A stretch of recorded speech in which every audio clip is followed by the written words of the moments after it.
صاحب کی نہیں آ رہی؟ بسم اللہ الرحمن الرحیم نحمده ونصلي ونسلم على رسوله الكريم اما بعد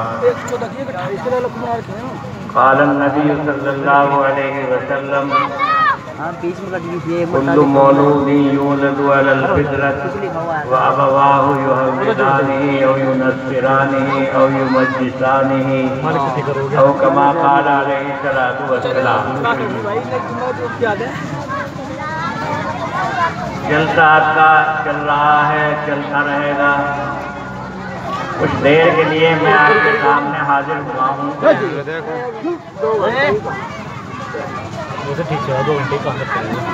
بچوں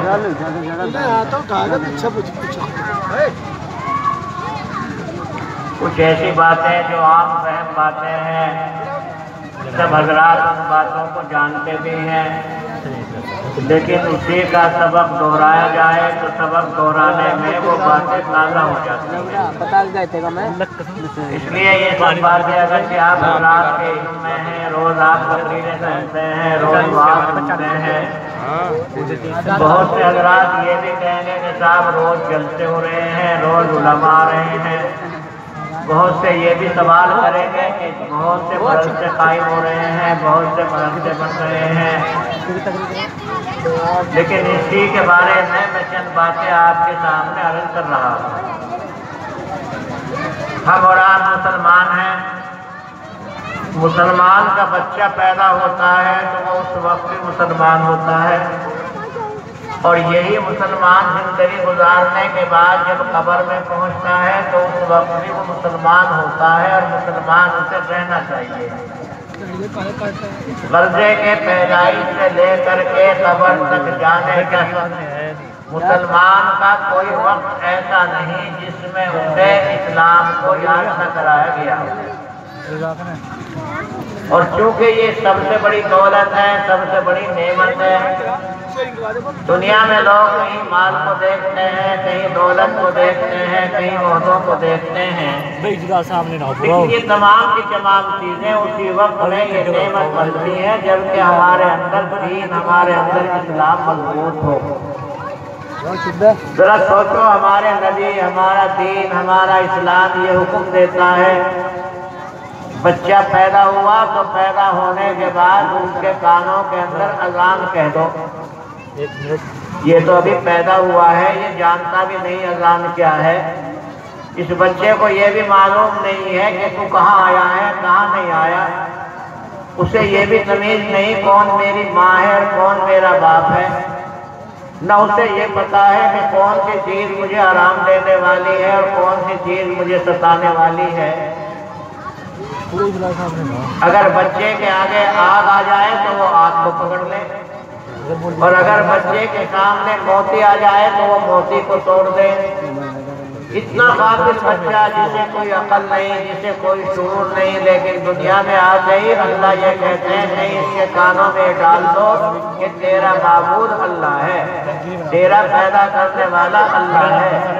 اس کے کانوں کے اندر یہ بات پہنچا دو کہ تیرا نبی محمد ہے۔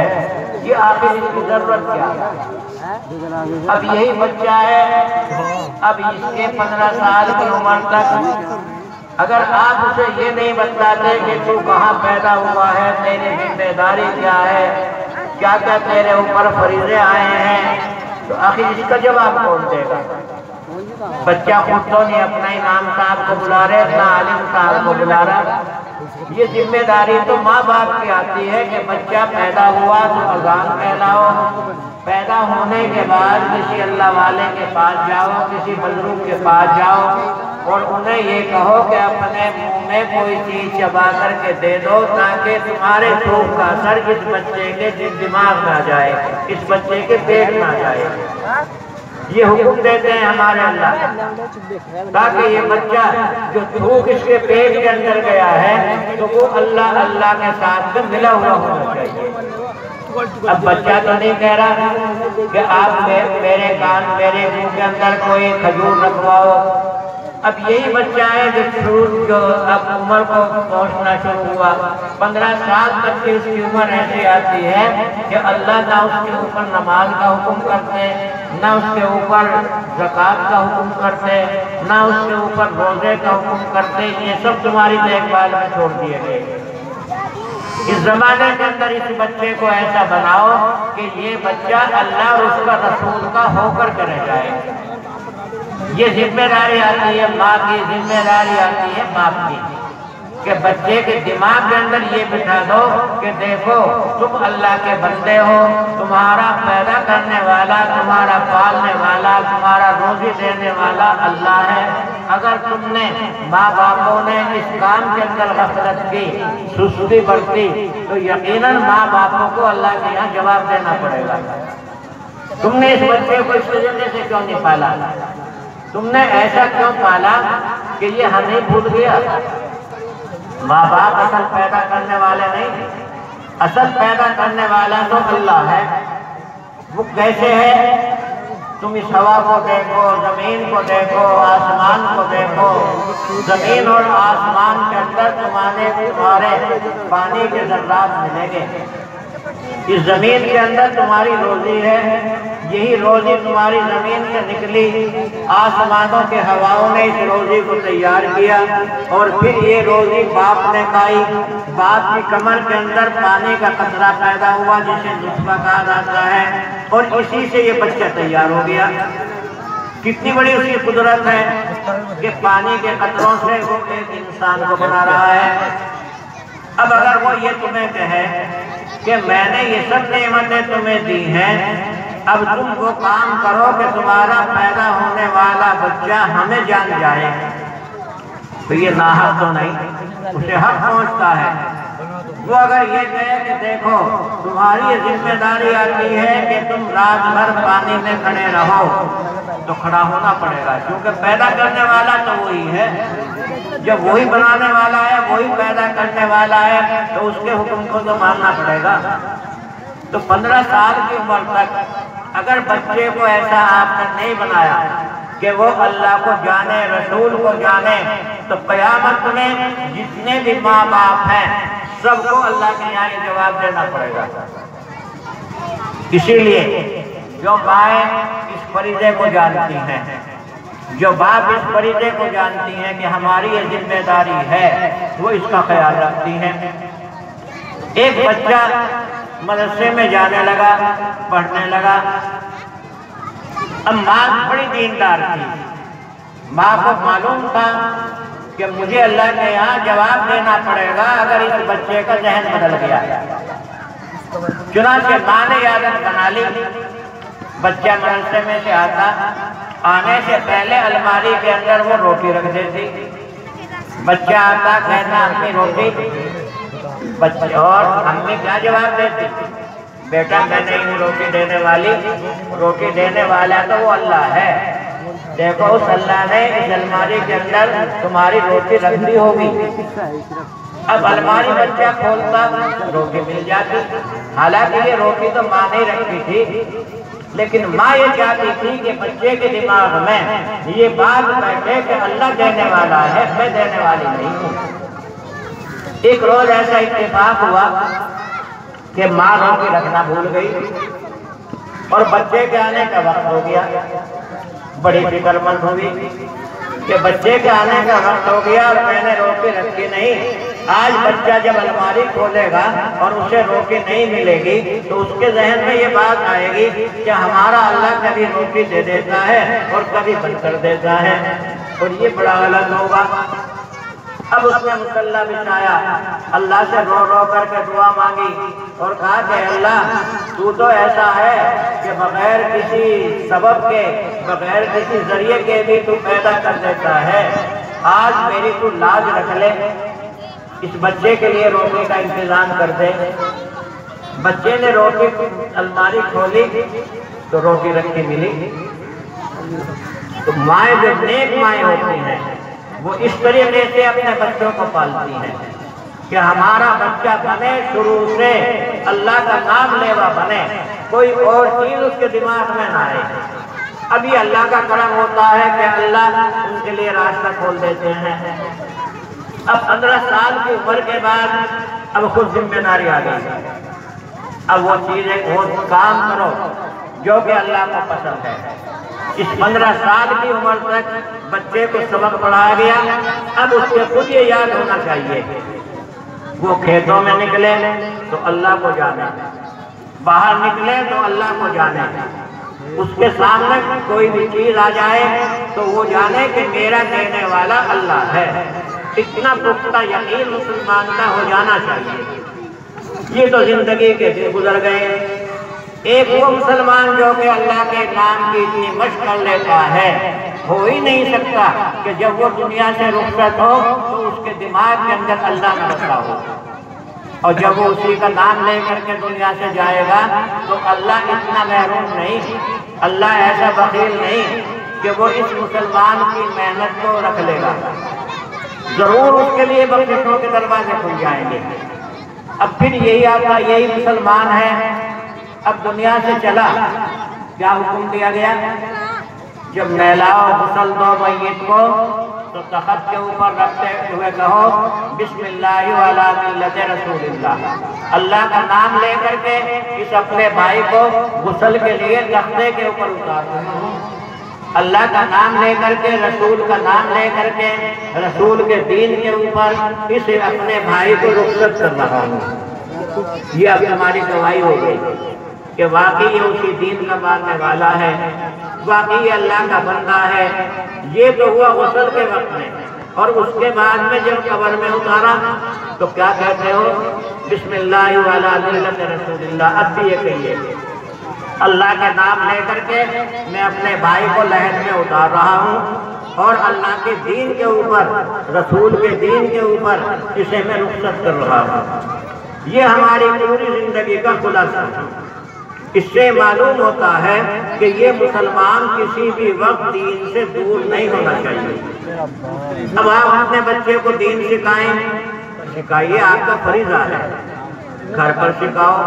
ماں اپنے بچے کو گھر پر پڑھائے، کوئی بات نہیں، کوئی فرق نہیں، لیکن اگر آپ یہ چاہتے ہیں کہ ہم تجارت بھی کریں، دکان بھی کریں، ہم کھیتی بھی کریں اور ہمارا بچہ عالم بھی بن جائے تو یہ کیسے ہوگا؟ اب تو اس کی ضرورت آئے گی کہ آپ کسی ایسے عالم کو بٹھائیں جو تمہارے بچے کو پڑھائے، تمہارے بچے کو دین سکھائے، اور وہ بھی ایسا ہو جو کہ اللہ کے ساتھ میں لگاؤ رکھتا ہو، کیونکہ استاد اگر دنیا دار ہوگا تو اس کا اثر بچے کے اوپر آ جائے گا۔ استاد اگر دین والا ہے، استاد اگر اللہ رسول والا ہے تو بچے کے اوپر اثر آئے گا۔ ایک بادشاہ نے اپنے بچے کو پڑھایا، جب بچے نے قرآن پاک پڑھ لیا تو بادشاہ نے استاد کو بہت بڑا انعام دیا، لیکن استاد نے اپنے عاجزی انکساری میں یہ کہہ دیا کہ میں نے تو کوئی ایسا کام نہیں کیا جس کے اوپر آپ مجھے اتنا بڑا انعام دے رہے ہیں۔ بادشاہ نے کہا آئندہ ہمارے بچے کو پڑھانا مت آنا۔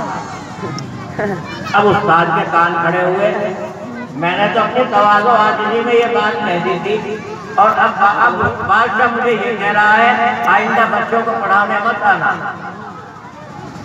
بادشاہ نے کہا دیکھو ہم نے تمہیں دنیا کا مال دیا ہے اور تم نے اس کے بدلے میں ہمارے بچے کو اس میں قرآن دیا ہے، کیا تم یہ سمجھتے ہو کہ یہ دنیا کا مال قرآن پاک کے علم کے مقابل بڑھا ہوا ہے؟ جو تمہاری زبان سے یہ نکلا کہ میں نے کوئی ایسا بڑا کام نہیں کیا، تو اس کا مطلب یہ ہوا کہ تم دنیا کے مال کو بڑا سمجھ رہے ہو اور قرآن پاک کے علم کو کم سمجھ رہے ہو۔ ہمیں ایسے استاد کی ضرورت نہیں جو دنیا کے مال کو قرآن پاک کے مقابلے میں بڑا سمجھے۔ یہ ہے وہ حضرات جو کہ علم کے مقام کو جانتے ہیں۔ اگر آپ نے 2 پیسے خرچ کر دیے اور 2 پیسے کے خرچ کے بدلے میں استاد نے آپ کے بچے کو صرف ایک سورت سکھا دی، الحمد شریف اس کے یاد آ گئی، تو آپ سمجھتے ہیں کچھ نہیں دیا ہمارے بچے کو؟ ذرا ان بڑی عمر کے لوگوں سے معلوم کرو جنہوں نے عمر گزار دی، بڑھاپا آ گیا، قبر میں پیر لٹک گئے، اور اگر ان کی الحمد شریف سنو، ان کی قل اعوذ برب الناس سنو، تو وہ بھی ان کی صحیح نہیں۔ اس وقت میں سوچو کہ آپ کے استاد نے آپ کے بچے کو کتنا بڑا انعام دے دیا ہے۔ وہ کم سے کم الحمد شریف سے ہی پڑھنے لگا، وہ کم سے کم ایک آدھ سورت اس کے یاد ہو گئی، تو اس نے اپنا فریضہ جو کہ نماز کا فریضہ ہے اسے صحیح طریقے سے ادا کرنے کا طریقہ تو سیکھ لیا۔ ورنہ گئے مسجدوں میں معلوم ہی نہیں کیا پڑھیں کیا نہ پڑھیں، یہ بھی معلوم نہیں کہ نماز کے اندر کیا فرض ہے، یہ بھی معلوم نہیں کہ وضو کس طریقے سے کی جائے۔ بہت سے لوگوں کا حال یہ ہے کہ انہیں یہ بھی پتہ نہیں ہے کہ غسل کیسے کیا جائے، اور غسل فرض ہو گیا، اب غسل کا طریقہ معلوم نہیں، غسل طریقے سے ادا نہیں ہوا، تو اب یہ بتاؤ کہ اس کی عبادت کیا ہوئی؟ اس کی تو نہ نماز ہوئی نہ دین ہوئی، کچھ بھی نہیں اس کے پاس آیا۔ تو قدر کیجیے ان استادوں کی جو آپ کے بچوں کو یہ سنت یاد کرا رہے ہیں کہ کم سے کم ان کی نمازیں تو آ رہی ہیں، نمازیں تو ان کی صحیح ہو گئی ہیں۔ اور اگر آپ اس دین کی قدر نہیں کرتے تو نتیجہ اس کا بہت برا نکلے گا۔ ایک شہر کا قصہ ہے، ایک بہت بڑے عالم تھے اور ایک بیچاری نادان سی عورت تھی، دونوں کا انتقال ہوا۔ کچھ دنوں کے بعد میں عالم کی قبر پھٹی تو دیکھا عالم کی قبر کے اندر تو عورت کی لاش رکھی ہے، اور عورت کی قبر پھٹی تو دیکھا کہ اس میں اس بزرگ صاحب کی لاش رکھی ہے۔ وہ لوگ زندہ تھے جن کے سامنے دونوں کی موت ہوئی، دونوں تعجب کرنے لگے کہ کیا ہوا، یہ تو یہاں تو ہم نے عورت کو دفنایا تھا اور اس کے اندر وہ عالم، اور جہاں ہم نے عالم کو دفنایا تھا اس قبر کے اندر وہ عورت۔ سوال شروع ہوا، جانچ شروع ہوئی، یہ کیا ہے؟ تحقیق کی گئی تو پتہ چلا کہ یہ جو عالم صاحب ہے ان کی ایک عادت تھی، جب کبھی ان کے اوپر غسل فرض ہو جاتا تو یہ یوں کہتے، ارے بھائی یہ تو ہمارے دین میں بہت ہی ایسی بات آ گئی، کون آئے کون غسل کرے کون مرے، تو دین کی وہ بے قدری کرتا تھا۔ اور یہ جو عورت تھی اگر کوئی گنہگار عورت تھی، کوئی ایسے بڑے لوگوں میں بزرگوں میں اس کا استعمال نہیں تھا، لیکن اس کی ایک عادت تھی، یہ ہمیشہ یہ کہتی کہ ہمارے دین سے اچھا کوئی دین ہے ہی نہیں۔ تو اللہ نے دونوں کا نتیجہ دنیا والوں کو دکھایا، وہ لوگ جو کہ دین کی قدر کرتے ہیں ان کے لیے وہ نتیجہ ہے، اور وہ لوگ جو کہ اپنے کو مسلمان بھی کہہ رہے ہیں لیکن دل کے اندر دین کی قدر نہیں ہے تو ان کے لیے یہ نتیجہ ہے۔ دنیا والے خود دیکھ رہے ہیں، تو بھائی یا تو آپ اپنے بچوں کو خود پڑھائیے، گھر کے اوپر معلم رکھو یا خود پڑھاؤ، یا اپنی گھر والی کو کہو کہ ہمارے بچوں کو دین سکھاؤ، اور نہیں تو بھائی مدارس کے وجود کو سمجھیے کہ مدارس کا پھر اتنا بڑا احسان ہے کہ ہمارے بچوں کو ہم اپنے کام کر رہے ہیں اور ہم اپنے کاروبار میں لگے ہیں، اور یہ ہمارے بچوں کو دین سکھا رہے ہیں، قرآن پاک سکھا رہے ہیں۔ یہ ضرورت جب ہمارے سامنے آئے گی تو اس وقت میں ہمیں پتہ چلے گا کہ ان مدارس کا کتنا بڑا احسان ہے۔ ہم جانتے ہی نہیں ہیں، ہم نے دنیا کو سیکھا ہے، ہمارے وہ بچے جو اسکول میں جا رہے ہیں کالج میں جا رہے ہیں، کبھی آپ سوچتے ہیں کہ آپ کے یہ بچے اللہ سے رسول سے کتنے دور ہو رہے ہیں؟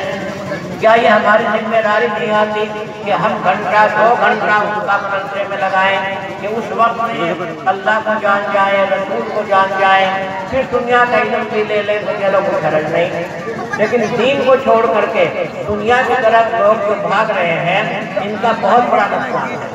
اور اس نقصان کا پتہ جب چلے گا جب یہ چیزوں کی چیزیں ہمارے سامنے آئیں گی۔ دیکھو آپ کے پاس اگر یہاں سعودی ریال سعودی مملکت کا ریال ہو آپ اس کی قیمت نہیں جانتے کیونکہ یہاں کوئی اس کا لینے والا نہیں، اور جب یہی ریال لے کر کے آپ سعودیہ میں پہنچو تو آپ کو پتہ چلے گا کہ میں نے 1 ریال دیا اور مجھے تو اس کے بدلے میں ہندوستان کے 16 روپے دے دے۔ وہاں اس کی قیمت معلوم ہے۔ یہی حال ہے، دنیا کے اندر قیمت معلوم نہیں۔ جب وہ آئے گا زمانہ، جس زمانے کے اندر ہمیں قیمتیں آئیں گی اور قیمتیں ہمارے سامنے رکھی جائیں گی، تو اس وقت پتہ چلے گا کہ ہم نے دنیا کے اندر اگر کوئی نیکی کا کام کر لیا ہے تو کتنا بڑا اس کا ہمیں احسان ہو گیا ہے کہ اس کے بدلے میں ہمیں بہت ساری نیکیاں مل گئی ہیں۔ فرمایا اللہ کے نبی صلی اللہ علیہ وسلم نے، قیامت میں ایک شخص آئے گا، اس کے پاس بہت ساری نیکیاں لیکن ایک نیکی کی کمی۔ اسے کہا جائے گا اگر تو ایک نیکی کہیں سے لے آئے تو تیرے لیے جنت ہو جائے، اب تو تیرے پاس ایک نیکی کی کمی ہے۔ اب یہ نکلے گا، یار دوستوں کو تلاش کرے گا، ماں باپ کو تلاش کرے گا، اور یار اور دوسرے ملنے والوں کو ڈھونڈے گا، ارے بھائی ایک نیکی کی کمی رہ گئی ہے، ایک نیکی دے دو، اگر ایک نیکی تم مجھے دے دو تو میری جان بچ جائے، میں جنت کا مستحق بن جاؤں، دوزخ سے میری جان بچ جائے۔ لیکن ہر ایک جواب دے گا، ہر ایک کو کہے گا یہاں کہاں نیکی رکھی ہیں، ہم اپنی فکر میں ہیں کہ تیری فکر میں لگے۔ آخر جتنے ایسا آدمی ملے گا وہ سوچے گا تیرے پاس تو ایک نیکی ہے، اس نیکی سے تو جنت میں تو جانے والا ہے نہیں، چلو تیرا بھائی جنت میں چلا جائے، تو یہ اپنی نیکی اسے دے دے گا۔ جب یہ اللہ کے سامنے پہنچے گا، اللہ کہیں گے تجھے کہاں سے نیکی مل گئی؟ یہ کہے گا فلاں آدمی نے مجھے دی ہے، تو حکم ملے گا اللہ کے طرف سے اسے بلاؤ۔ چنانچہ وہ شخص آئے گا، حکم ملے گا اللہ کی طرف سے، آج کے دن بھی دوسرے بھائی کے کام آ رہا ہے، آج کے دن بھی تو سخاوت کر رہا ہے، آج تو کوئی کسی کے کام آنے والا نہیں ہے اور تو آج بھی احسان کر رہا ہے، یا تیرے احسان سے سمجھے میں ہم نے تجھے بھی بخش دیا، تجھے تو اس لیے بخش دیا کہ تو آج کے دن بھی سخاوت کر رہا ہے، ایثار کر رہا ہے، بھائی کے کام آ رہا ہے، اور اسے اس لیے بخش دیا کہ اس کے پاس پوری نیکی ہو گئی، تو دونوں کی بخشش ہو گئی۔ اب اندازہ لگاؤ کہ اس وقت میں وہ ایک نیکی کتنی قیمتی نیکی ہے کہ اس سے دو آدمیوں کی دوزخ میں جان بچ گئی۔ وہ ہے ایسا عالم جہاں نیکیوں کی قیمت کا پتہ چلے گا۔ آج دنیا میں ہمیں دکھائی نہیں دے رہا، ہم تو اس نظر سے دیکھ رہے ہیں مدرسے کھول دیے ان لوگوں نے، کھانے کمانے کا دھندا بنا لیا، لیکن اس دن پتہ چلے گا جب آپ کے بچے صحیح نمازیں لے کر کے اللہ کے سامنے بیٹھیں گے اور آپ یہ سوچو گے کاش وہ ہمارے بچے جو دین سے دور ہو گئے وہ ساری دنیا لٹا دیتے اور کہیں جا کر کے مدرسے حافظ بن جاتے، عالم بن جاتے۔ تو بھائی اپنے بچوں کی حفاظت کرو، ان بچوں کی دیکھ بھال تمہارے ذمہ ہے، آج نہیں تو کل تمہیں اس کا جواب دینا پڑے گا۔ ان بچوں کے ایمان کو بگاڑنے کے لیے چاروں طرف سے دروازے کھل گئے ہیں، کہیں ٹیلی ویژن دکھائے جا رہے ہیں جس میں عورتوں کی ننگی تصویریں آ رہی ہیں، کہیں تصویریں تیار کر لیے گئے، کہیں کچھ اور تیار ہو گیا۔ ہر ماں باپ کی یہ ذمہ داری آتی ہے کہ وہ اپنے بچے کے دین کو سنبھالے، ورنہ قیامت میں اللہ کے سامنے سب کو جواب دینا پڑے گا۔ یہ چند باتیں میں نے عرض کی ہیں، وزرا مختصر اور بہت سارے علماء یہاں تشریف فرما ہے، اللہ ہمیں اور آپ کو دین کی سمجھ عطا فرمائے۔ وآخر دعوانا الحمدللہ رب العالمین۔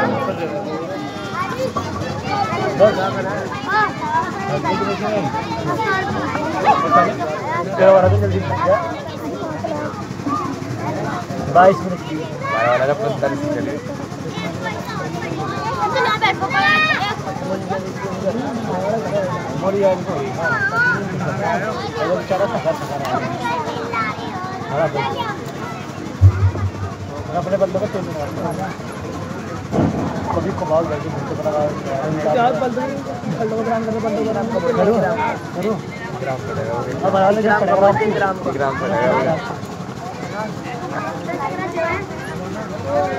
ماشاء اللہ مختصر سے وقت میں حضرت نے بہت قیمتی باتیں بتلائی ہیں۔ اللہ پاک ہم سبھی کو عمل کی توفیق نصیب فرمائے اور اس مرد قلندر کو صحت فضل عطا فرمائے، کہو آمین۔ حضرت کا سایہ ہمارے سروں کے اوپر تادیر قائم دائم فرمائے. کہو آمین. میں نعت کلام پیش کرنے کے